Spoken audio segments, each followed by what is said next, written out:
Pizza Tower, huh? I haven't heard of that one. Maybe I should try it out.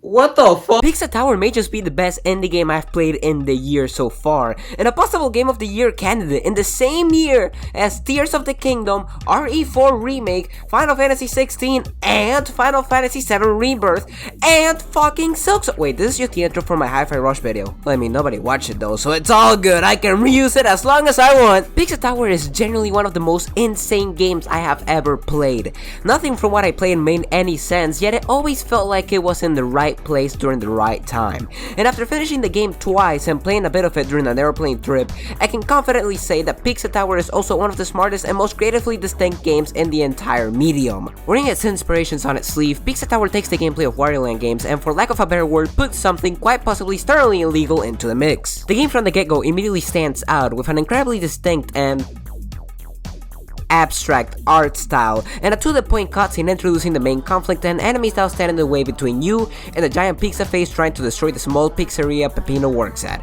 And it also hits you with some of the hardest music I've ever heard in any platformer ever. The game leaves nothing to be desired from the presentation, with quite honestly some of the best looking graphics from any indie game I've ever played. If I had to describe the art style, it would be like if they combined some 90s Nicktoons, colored the cowardly dog expressions for Peppino, and then added a paint filter over all that and you get Pizza Tower. Enjoy! Because of this interesting artistic direction, the game is completely free to do whatever it wants for the entire runtime of the game, with enemies that are all different types of foods that look somehow more insane than the last.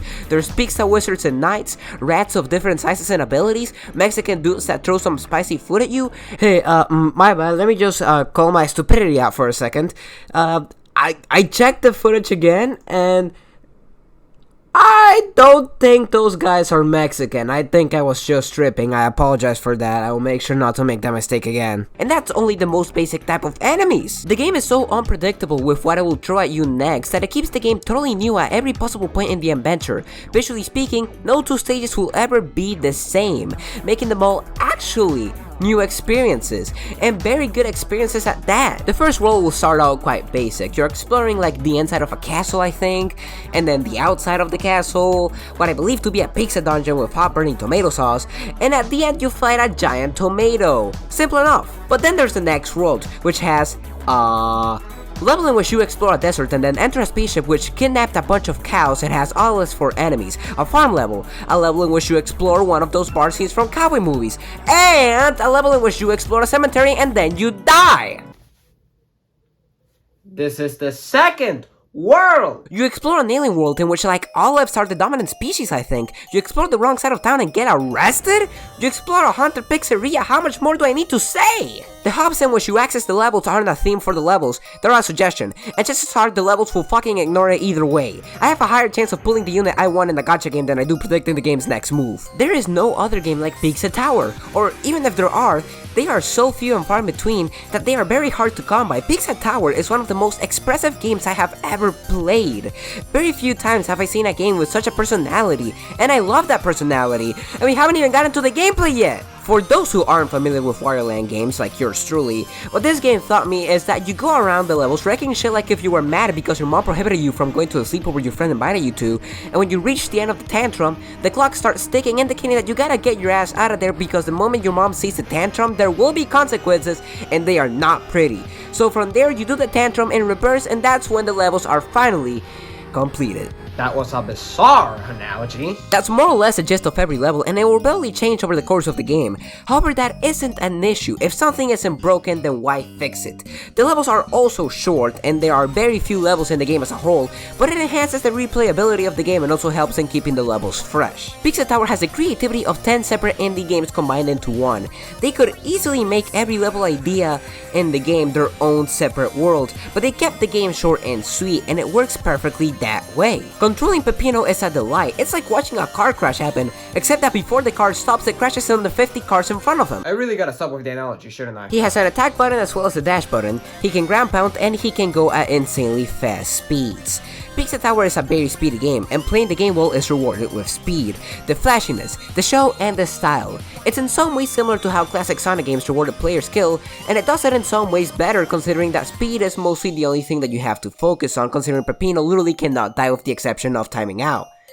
And that one level. This in turn allows you to focus on the now and not on the slowly decreasing rank count courtesy of the Sonic enemy you could not see coming. Why yes, I really appreciate that, thank you Sega! Peppino is a simple enough character to grasp, but has all the elements to become a hard character to master, but be equally satisfying to play regardless. Running around the greatly, tightly designed stages of Pizza Tower is always a delight, as they too also bring in new mechanics that also not only keep the flow of the game going, but keep the insane fun as well. Multiple mechanics will be introduced and used to their fullest potential in just one stage, and if I had to complain about anything, it's that there are a lot of mechanics here that I wish got to see more time in the spotlight. I don't know if there is any challenge mode or secret stages that I may have missed, but I guess that I can always replay the levels if I want to experience more or less these masterfully designed mechanics. I find it very hard to genuinely be able to describe just how well designed the levels in Pizza Tower are. It's something that I feel you can only really comprehend once you start playing the game yourself. Every single element of the stages feel deliberate, they feel purposeful, they have a reason to be there, and as a result the stages just always fit. If I still haven't convinced you to play Pizza Tower, then I feel like I only have one option. It's pizza time.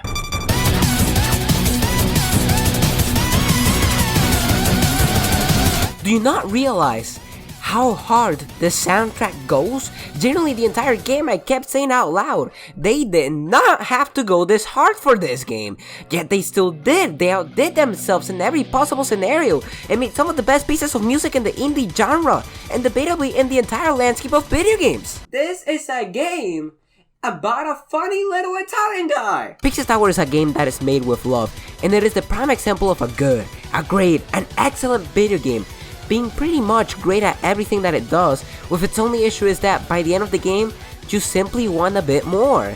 It's like the entire ride is so good that the entire way you simply just wanna get on the ride again. Just one more level, just one more S rank, just one more secret to unlock. But before you know it, you are already playing the game again, improving and having the game be all original and new and fun all over again like it was your first time. I don't think I can recommend this game more than enough to anyone who happens to come by this video. It is genuinely worthy of your time, and you just have to be worthy of its time instead. But hey, that's all I had to say. I'm just a random stranger you met on the internet. But hey, just call me Zudo.